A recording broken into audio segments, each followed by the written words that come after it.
Des élus s'adressent directement aux hommes alors qu'un sixième féminicide vient de se confirmer au Québec depuis le début de l'année. Bienvenue au Vidéo Journal. 6 femmes ont été assassinées par leur conjoint ou leur ex-conjoint en 2026 au Québec. Ça suffit! Messieurs, quand ça ne va pas, il n'y a pas de honte à demander de l'aide.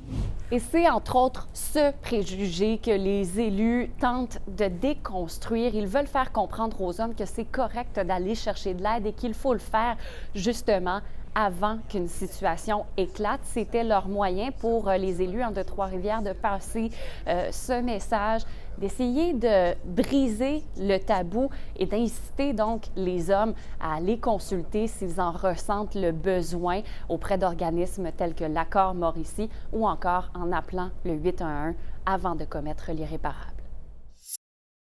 Trois-Rivières joint sa voix à celle de plusieurs autres municipalités qui dénoncent les répercussions de l'abolition du programme de l'expérience québécoise. À Trois-Rivières, là, ce matin, il y avait le maire, mais aussi le recteur de l'Université du Québec à Trois-Rivières, le directeur général du Cégep de Trois-Rivières et aussi le directeur général d'ID Trois-Rivières qui se sont réunis là, à l'université pour faire front commun et demander au gouvernement qu'il revoie essentiellement sa décision.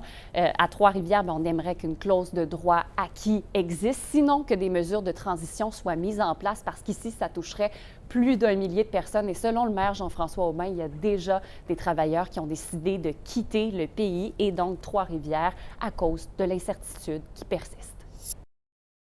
Êtes-vous allé à une partie des Lions récemment? Parce que clairement, il y a beaucoup de gens qui préfèrent rester à la maison, que ce soit une question de coût, de manque de temps ou tout simplement parce que ça ne vous intéresse pas. La réalité, c'est que les organisations sportives québécoises ont parfois de la difficulté à amener des spectateurs lors d'événements et c'est vrai particulièrement à Trois-Rivières. C'est pour ça que les Lions, les Aigles de Trois-Rivières ainsi que les Remparts et les Capitales de Québec vont se rencontrer ce soir au Colisée Vidéotron pour dresser un portrait de l'industrie puis voir justement comment on pourrait faire pour attirer plus de gens dans les estrades ou dans les gradins. Et vous, qu'est-ce qui ferait la différence?